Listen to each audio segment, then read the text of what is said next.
सीमान सिंह। अब वक्त है 9 बजे की बड़ी खबरों का। अगले कुछ मिनटों में बात उन 4 बड़ी सुर्खियों की करेंगे। आज का दिन कई अहम घटनाक्रमों का गवाह बना। सबसे पहले बात करेंगे यूपी विधानसभा की, जहां पर आपको बता दें कि 59,000 करोड़ का अनुपूरक बजट पेश किया गया है। विपक्ष के हंगामे के बीच वित्त मंत्री सुरेश खन्ना ने अनुपूरक बजट पेश किया। वहीं यूपी विधानसभा के मॉनसून सत्र में हंगामे के बाद सपा विधायक सचिन यादव पर बड़ी कार्रवाई हो गई है। मुख्यमंत्री योगी आदित्यनाथ के संबोधन के दौरान दरअसल सचिन यादव, जो सपा के एमएलए हैं, अपने हाथ में बैनर लेकर के अयोध्या चंदा मामले को लेकर के विरोध करने लगे जब सीएम बोल रहे थे। इसी दौरान विधानसभा अध्यक्ष सतीश महाना ने विधायक को कई बार अपनी सीट पर बैठने की अपील की, सदन की गरिमा बनाए रखने की बात कही, मर्यादा रखने की बात कही, लेकिन उन्होंने बात नहीं मानी, विरोध जारी रखा। इसके बाद अध्यक्ष के निर्देश पर मार्शलों ने सचिन यादव को सदन से बाहर निकाल दिया और उन्हें पूरे सत्र के लिए निलंबित कर दिया गया है। तीसरी तस्वीर में बात करेंगे छात्रों की। दरअसल रांची में जेपीएससी और जेएसएससी पेपर लीक को लेकर के पिछले 10 दिनों से छात्रों का प्रदर्शन जारी है। छात्रों की मांग है कि जेपीएससी और जेएसएससी की परीक्षाएं रद्द की जाएं और पेपर लीक करने वालों पर कार्रवाई की जाए।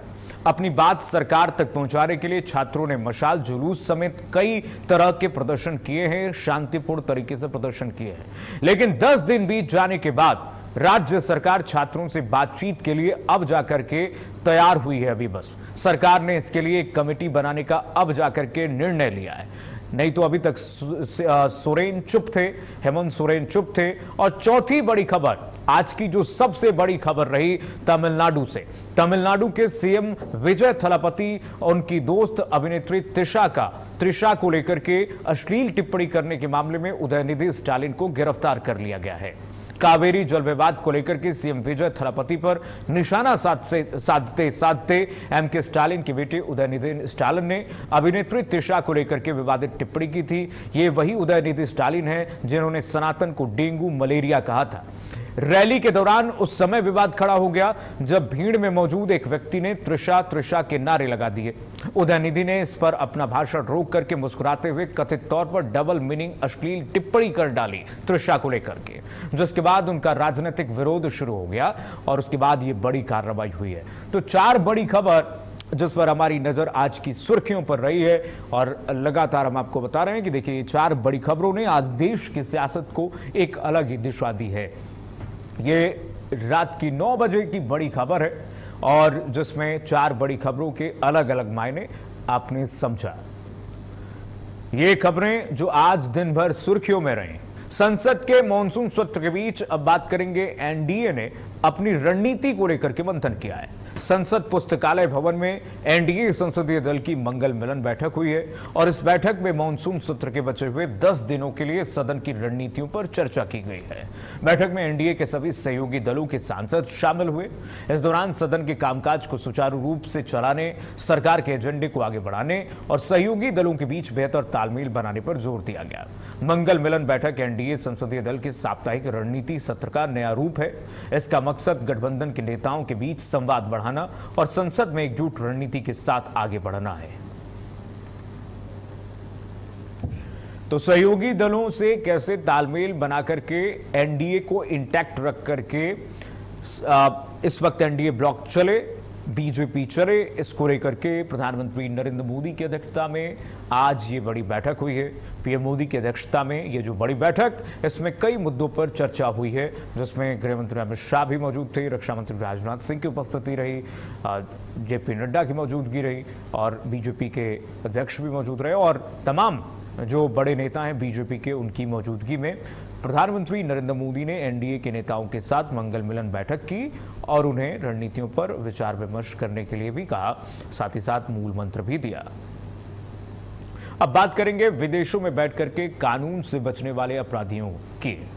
और विदेशों में बैठ करके जो कानून से बचने वाले अपराधी हैं, उनके खिलाफ भारत सरकार ने एक बड़ा अभियान छेड़ रखा है। मोदी सरकार की सख्त नीति और मजबूत कूटनीतिक प्रयासों का असर अब साफ दिखाई दे रहा है। गृह मंत्रालय के मुताबिक साल 2019 से जुलाई 2026 के बीच भारत ने 36 देशों से 274 भगोड़े अपराधियों को वापस लाने में सफलता हासिल की है। सरकार का कहना है कि ये उपलब्धि मजबूत कानूनी प्रावधानों, दुनिया के देशों के साथ बेहतर तालमेल और आधुनिक जांच तकनीकी के इस्तेमाल से संभव हुई है। अब अपराधी चाहे किसी भी देश में छिपने की कोशिश करे, भारत की एजेंसियां उन्हें कानून के दायरे में लाने के लिए लगातार काम कर रही हैं। सरकार का दावा है कि पहले जहां भगोड़ों को वापस लाना बड़ी चुनौती थी, वहीं अब अंतर्राष्ट्रीय सहयोग के जरिए उन पर शिकंजा और मजबूत हुआ है। सरकार ने यह भी दावा किया है कि जबकि यूपीए सरकार के समय संख्या हर साल सिर्फ 4 थी, लेकिन भारत सरकार इस वक्त जिस स्पीड से काम कर रही है, सरकार को बहुत सफलता मिली है। 2019 के बाद इस कार्रवाई में तेजी आई है और 2019 से जुलाई 2026 तक इस पूरे प्रोसेस को फास्ट ट्रैक कर दिया गया और इसी का नतीजा यह है कि 36 देशों से 274 भगोड़ों को वापस सरकार ला पाई है। मोदी सरकार का फोकस आने वाले समय में इस पूरे प्रोसेस को और तेज करने की है। आगे बढ़ेंगे, बात करेंगे यूपी विधानसभा की कार्रवाई को लेकर के। यूपी विधानसभा की कार्रवाई कल तक के लिए स्थगित कर दी गई है। आज मॉनसून सत्र का दूसरा दिन भी हंगामेदार रहा। विपक्ष लगातार सरकार को घेरता रहा। कार्रवाई स्थगित होने के बाद सीएम योगी ने प्रेस कॉन्फ्रेंस की और सपा पर निशाना साधते हुए कहा कि समाजवादी पार्टी का आचरण सदन की मर्यादा के खिलाफ है और विपक्ष का आचरण आज पूरे प्रदेश ने विधानसभा में देखा है। यह आचरण न केवल सदन की अवमानना है, बल्कि अलोकतांत्रिक और शर्मनाक भी है।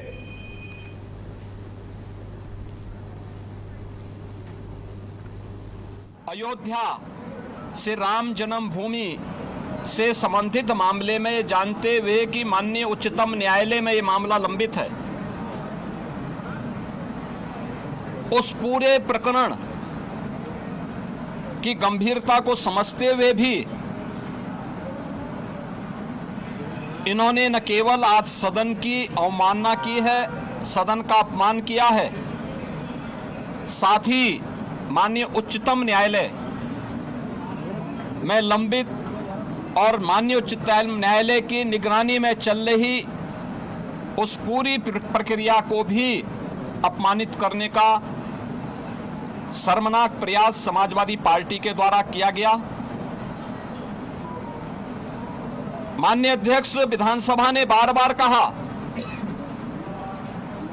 कि हम चर्चा को स्वीकार करते हैं, अपनी बात को आप नियमों के अंतर्गत सदन के फ्लोर में रखिए, सदन में रखिए, लेकिन सदन की कार्रवाई को विरोध करना, प्ले कार्ड लहराना, अध्यक्ष पीठ की अवमानना करते हुए जो अपमानजनक व्यवहार सदन के अंदर समाजवादी पार्टी का था, वह अत्यंत निंदनीय है और शर्मनाक भी। ये वही लोग हैं जिन लोगों ने राम जन्मभूमि मंदिर का सदैव विरोध किया। ये वही लोग हैं जिन्होंने अयोध्या में से राम जन्मभूमि पर जब 2024 में जनवरी 2024 में 22 जनवरी 2024 जब आदरणीय प्रधानमंत्री जी के द्वारा अयोध्या में श्री राम जन्मभूमि मंदिर में 500 वर्षों के बाद श्री राम जन्मभूमि पे प्रभु श्री राम की रामलला की प्राण प्रतिष्ठा का समारोह हो रहा था, उस कार्यक्रम में आमंत्रण के बावजूद ये लोग नहीं गए। ये लोग उन मुद्दों पर सदैव मौन बने रहे, लेकिन आज ये आस्था की बात करते हैं। जो प्रभु राम और प्रभु कृष्ण को के अस्तित्व पर प्रश्न खड़ा कर चुके हैं, वे आज आस्था की बात करते हैं। जो राम भक्तों से अयोध्या की गलियों को लौलुहान कर चुके हैं, वे आज आस्था की बात करते हैं। और इन लोगों का आचरण आश्चर्यचकित यानी आश्चर्यजनक है कि ये लोग आज आस्था की चर्चा वे लोग कर रहे हैं जो लगातार इन मुद्दों को लेकर के हिंदुओं को और भारत की सनातन परंपरा को कटघरे में खड़ा करते रहे हैं। 1100 से अधिक कर्मचारी श्री राम जन्मभूमि मंदिर के उस पूरे प्रांगण में इतने कार्मिक कार्य करते हैं और 1100 से अधिक लोगों के बीच में कुल 8 लोग इस मामले में प्रत्यक्ष और अप्रत्यक्ष रूप से जिनकी भूमिका उस मामले में उपलब्ध साक्ष्य और प्रमाण थे उस आधार पर पाई गई। इसके लिए साधु संतों पर आक्षेप करना, इसके लिए अयोध्या धाम को अपमानित करना, बदनाम करना, श्री राम जन्मभूमि मंदिर को बदनाम करना, उन 1100 कर्मचारियों को जो राम जन्मभूमि मंदिर की व्यवस्था में लाखों श्रद्धालुओं को सुविधाजनक तरीके से दर्शन कराने में अपना योगदान दे रहे हैं, दिन रात सर्दी गर्मी बरसात किसी भी स्थिति में दर्शन कराने में अपना योगदान दे करके उत्तर प्रदेश के परसेप्शन को अच्छा बनाने में योगदान दे रहे हैं और उत्तर प्रदेश में धार्मिक पर्यटन को प्रोत्साहित करने में अपना योगदान दे रहे हैं, उन लोगों को कटघरे में खड़ा करना, यह बड़ी आश्चर्यजनक स्थिति है। और यह आक्षेप कौन लगा रहा है? यह आक्षेप वह समाजवादी पार्टी और वह कांग्रेस लगा रही है, जिन्होंने सदैव राम जन्मभूमि और भगवान श्री राम का अपमान किया है। पिछले 9 वर्ष में एनडीए की डबल इंजन सरकार ने उत्तर प्रदेश के जिस परसेप्शन को बदलने में सफलता प्राप्त की है,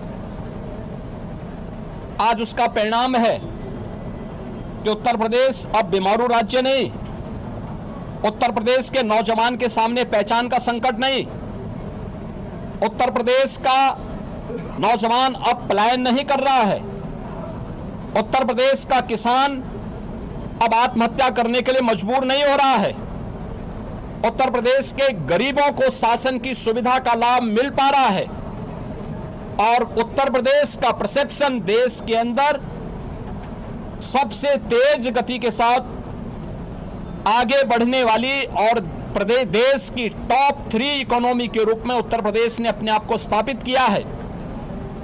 उस उत्तर प्रदेश के परसेप्शन को खराब करने की कुत्सित चेष्टा समाजवादी पार्टी और कांग्रेस के द्वारा मिलकर के किया जा रहा है। आइए बढ़ेंगे आगे। देश के 3 राज्यों में हुए विधानसभा उपचुनाव में सबसे ज्यादा चर्चा बिहार की बांकीपुर सीट की रही। यह सीट भारतीय जनता पार्टी का मजबूत गढ़ मानी जाती थी, जहां से बीजेपी के राष्ट्रीय अध्यक्ष नितिन नवीन लगातार 5 बार से विधायक चुने जा चुके हैं। लेकिन इस बार उपचुनाव में जनसुराज के प्रशांत किशोर ने इस किले में सेंध लगाते हुए जीत दर्ज कर ली। नतीजों के बाद बीजेपी और जनता दल यूनाइटेड दोनों ने हार के कारणों की समीक्षा करने की बात कही है। आखिर बांकीपुर में सत्ता पक्ष से कहां चूक हुई और बिहार की राजनीति पर इसका क्या असर पड़ेगा, इन मुद्दों पर हमारे ब्यूरो चीफ स्नेह कमल ने जेडीयू के राष्ट्रीय महासचिव हर्षवर्धन सिंह से खास बातचीत की है। आइए सुनाते हैं आपको। यूं तो 3 राज्यों में उपचुनाव थे विधानसभा के, लेकिन सबसे अधिक निगाहें अगर कहीं थी बिहार की बांकीपुर सीट पर थी। चूंकि बांकीपुर की अगर बात करें तो भारतीय जनता पार्टी के राष्ट्रीय अध्यक्ष नितिन नवीन की सीट थी और वह सीट भारतीय जनता पार्टी के लिए एक अभेद दुर्ग की तरह थी। लेकिन कल जो परिणाम आते हैं कहीं न कहीं वो भारतीय जनता पार्टी या एनडीए घटक दलों के लिए भी चिंताजनक है। वहां पर जनसुराज के प्रशांत किशोर उस सीट से जीतते हैं और भारतीय जनता पार्टी का जो अभेद किला था उसे भेज देते हैं। हमारे साथ जनता दल यूनाइटेड के राष्ट्रीय महासचिव हर्षवर्धन जी, एनडीए के लिए एक दुखद खबर है। भाजपा का जो अभेद किला था बांकीपुर, उसे प्रशांत किशोर ने भेद दिया। देखिए, प्रशांत किशोर जी ने किला था और भेद दिया, ऐसी कोई बात नहीं है। जो भी बाय इलेक्शन होता है उस समय छोटा मैटर होता है, उस समय की स्थिति कुछ ऐसी होती है जिससे कई बार चेंज कर जाता है। पूरे प्रदेश का चुनाव नहीं होता है। जनता ने पूरे प्रदेश के लिए चुनाव नहीं किया था, एक सीट के लिए चुनाव किया था। जब पूरे प्रदेश के लिए चुनाव किया था तो एनडीए के लिए वोट किया था। इसमें छोटी बड़ी बातें, छोटे छोटे मुद्दे ऐसे हो जाते हैं और चुनाव बाय इलेक्शन तो जीत हार का है। बहुत लोग जीतते हारते रहते। कई बार हम लोगों ने पिछले चुनाव में कई बाय इलेक्शन हारे, लेकिन जब पूरा प्रदेश का चुनाव हुआ तो हम लोग 200 से ऊपर चले गए। तो बाय इलेक्शंस को बहुत ओवरऑल नहीं समझने की जरूरत है, ना ओवरऑल उसको नजर रखने की जरूरत है। हाँ, चुनाव था, चुनाव हुआ, प्रशांत किशोर जी जीत गए, उनको बधाई है। जनता ने उनको वोट किया। जनता ने उनको किस कारण से वोट किया, उसका क्या सिचुएशन था, कौन सा परिस्थिति में उन्होंने वोट किया, ये इस पर डिस्कशन हो सकता है। हम लोगों का कहाँ कमजोरी रही और हम लोग देखिए, चुनाव वोट्स तो हमारे थे, हम अपने वोट को अपने नहीं ले पाए, इस पर हमको समीक्षा करना है। कल भी वो वोट मेरा है, फिर हमको मिलेगा। देखिए, हर व्यक्ति का अपना व्यू है, अपनी बातें कहता है, क्योंकि आदरणीय नीतीश कुमार हम लोगों के दिलों में बसते हैं। तो आदरणीय नीतीश कुमार हटे हैं, उनको जाना था राज्यसभा, उनके मन से जाना था, लेकिन कई लोगों के दिमाग में है कि वो हट गए हैं, तो अभी तक खत्म नहीं हुआ है। और इसका असर है कि कोई नेता ऐसा बात बोलता है, कोई भी, हमने सुना नहीं है कि क्या बोला है, बट लेकिन मुझे लगता है कि अगर किसी ने बोला है तो उनके दिल में कोई बात होगी और वो अपनी बात को कह रहे हैं। लेकिन ये एनडीए का चुनाव था, भाजपा का चुनाव नहीं था। जीतता तो एनडीए जीतता, हारा तो एनडीए हारा। बहुत बहुत धन्यवाद। तो देखा आपने, ये थे जेडीयू के राष्ट्रीय महासचिव हर्षवर्धन सिंह। कैमरा पर्सन जाकिर हुसैन के साथ मैं हसने कमल, भारत अपडेट, दिल्ली। और बढ़ेंगे E20 फ्यूड को लेकर के दिल्ली की सियासत गर्मा गई है। आम आदमी पार्टी के संयोजक और दिल्ली के पूर्व मुख्यमंत्री अरविंद केजरीवाल ने प्रधानमंत्री आवास तक मार्च निकालने की कोशिश की, लेकिन दिल्ली पुलिस ने केजरीवाल, मनीष सिसोदिया समेत आप नेताओं को फिरोजशाह रोड पर ही रोक दिया। इसके बाद केजरीवाल और पार्टी के नेता सड़क पर ही धरने पर बैठ गए। आपका दावा है कि E20 फ्यूड के विरोध में देश भर से 2,30,000 से ज्यादा लोगों की चिट्ठियां जुटाई गई हैं। केजरीवाल का कहना है कि वो ये चिट्ठियां प्रधानमंत्री को सौंपना चाहते हैं, लेकिन पुलिस ने उन्हें अब आगे नहीं बढ़ने दिया। वहीं केजरीवाल ने कहा कि सभी चिट्ठियां पुलिस के जरिए प्रधानमंत्री तक भेज दी गई हैं और उन्हें उम्मीद है कि प्रधानमंत्री इस मुद्दे पर उनसे मुलाकात करेंगे। वहीं थाईलैंड के फुकेट से दिल्ली आ रही एक एयर इंडिया फ्लाइट टर्बुलेंस यानी कि तेज हवा के झटकों में फंस गई एक विमान, जिस कारण ये अचानक से 300 फीट तक नीचे आ गई। हालांकि पायलट ने स्थिति संभाली और फ्लाइट को दिल्ली एयरपोर्ट पर सुरक्षित उतार लिया गया है। प्लेन में 134 यात्री और 8 क्रू मेंबर्स सवार थे। डायरेक्टर जनरल सिविल एविएशन के मुताबिक घटना में 11 यात्री और 4 क्रू मेंबर्स समेत 15 लोग घायल हुए हैं। इनमें से कुछ को दिल्ली एयरपोर्ट के मेडिकल सेंटर और 7 घायलों को फोर्टिस अस्पताल भर्ती कराया गया है। एयर इंडिया ने पहले बताया था कि सभी यात्री और क्रू जो हैं सुरक्षित हैं, किसी के गंभीर रूप से घायल होने की खबर नहीं है। यूपी विधानसभा के मानसून सत्र के दूसरे दिन वित्त मंत्री सुरेश खन्ना ने शून्यकाल के दौरान यानी कि 0 आवर के दौरान विपक्षी सदस्यों के हंगामे के बीच अनुपूरक बजट पेश किया है। उन्होंने वित्त वर्ष 2026-27 के अनुपूरक अनुदान मांगों को सदन के समक्ष प्रस्तुत करने को कहा है कि प्रस्तावित अनुपूरक बजट का आकार 59,000 करोड़ रुपए से अधिक है। उधर उत्तर प्रदेश विधानसभा में विपक्ष के लगातार हंगामे के बीच सदन कार्यवाही बाधित रही। विपक्षी सदस्य वेल में बैठकर के नारेबाजी करते रहे, जबकि विधानसभा अध्यक्ष सतीश महाना बार बार उनसे अपनी सीट पर लौटने और चर्चा में भाग लेने की अपील करते रहे। मुख्यमंत्री योगी आदित्यनाथ जैसे ही बोलने के लिए खड़े हुए, विपक्ष ने हंगामा तेज कर दिया। मुख्यमंत्री ने कहा कि सपा और विपक्ष का आचरण न केवल असंवैधानिक है बल्कि शर्मनाक भी है।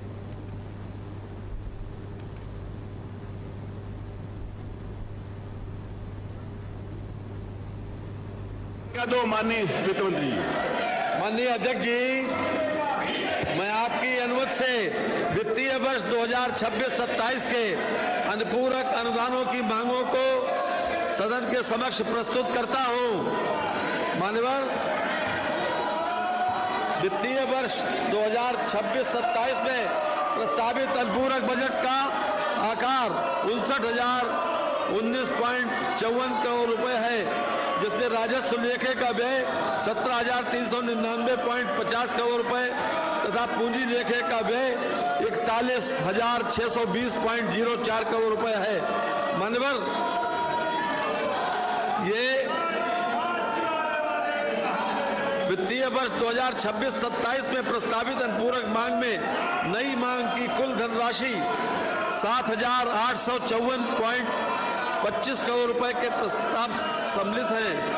मान्यवर,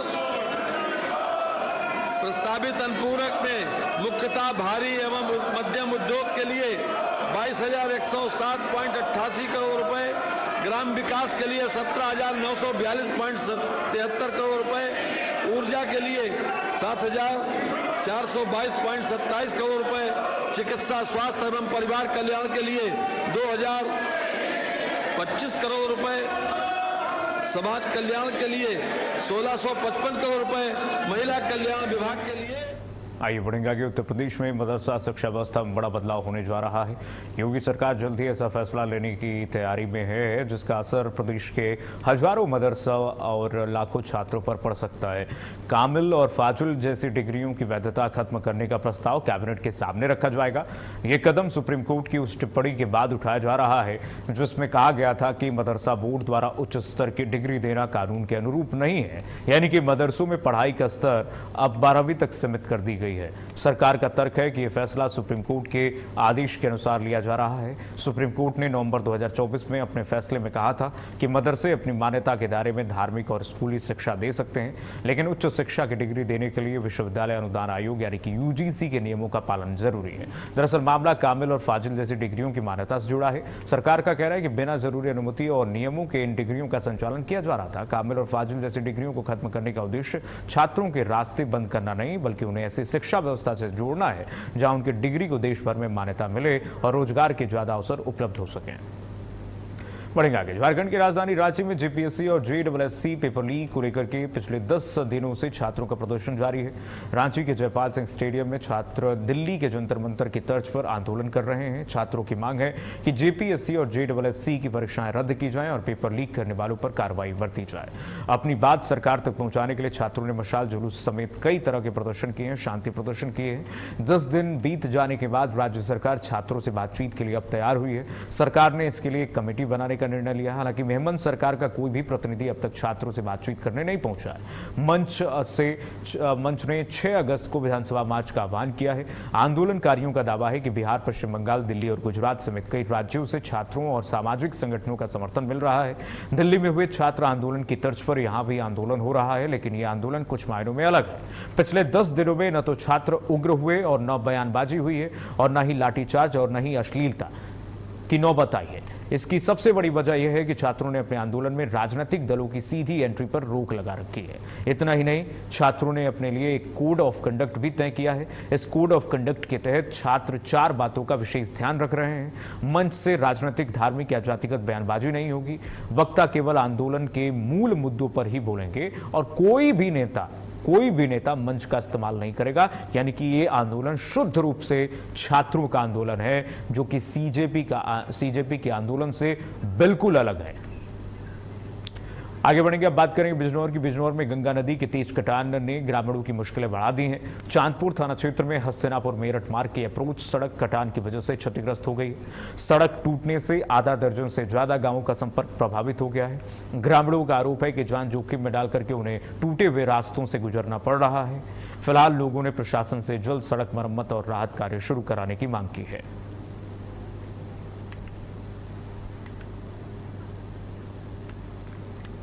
इधर बिजनौर में बारात से हमारा जो है ऊपर की रीचेस में बारिश ज़्यादा होने की वजह से काफ़ी जलस्तर गंगा जी में बढ़ा है और जिसको जब निकाला गया है बारात से तो कुछ पानी जो है लोअर रीचेस में पहुंचा है। अभी रिसेंटली हमें एक न्यूज़ मिली थी जिसमें जलीलपुर क्षेत्र जो हमारा चांदपुर में है उससे कनेक्टिंग हस्तिनापुर का जो मार्ग है वो डैमेज हो गया है। उससे संबंधित एक्सीएन पीडब्ल्यूडी मेरठ डिवीजन के हैं, उनसे वार्ता कर ली गई है। उनको लिखित में भी सूचित करा दिया गया है कि जल्द से जल्द इस मार्ग का निर्माण जो है वो स्टार्ट कर दें ताकि जो लोग कट ऑफ हो गए हैं उनको वहाँ रास्ता मिल सके। वहीं बांदा पुलिस ने नकली सोने के सिक्के दिखा करके ठगी करने वाले एक आरोपी को गिरफ्तार किया है। पुलिस के मुताबिक राठ निवासी एक व्यक्ति ने शिकायत दी थी कि फतेहगंज निवासी राम प्रताप ने सोने के सिक्के देने का झांसा देकर के उससे 3 लाख रुपए ठग लिए। शिकायत मिलने के बाद पुलिस ने जांच शुरू की और मुखबिर की सूचना पर आरोपी को गिरफ्तार कर लिया गया। पुलिस ने आरोपी के पास से नकली सोने के सिक्के और 3 लाख रुपए नकद बरामद किए हैं। पुलिस का कहना है कि मामले में आगे कार्रवाई की जा रही है।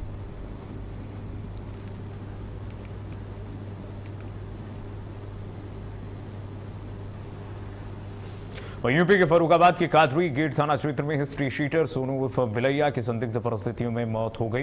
परिजन गंभीर हालत में उसे जिला अस्पताल लोहिया लेकर के पहुंचे, जहां डॉक्टरों ने उसे मृत घोषित कर दिया।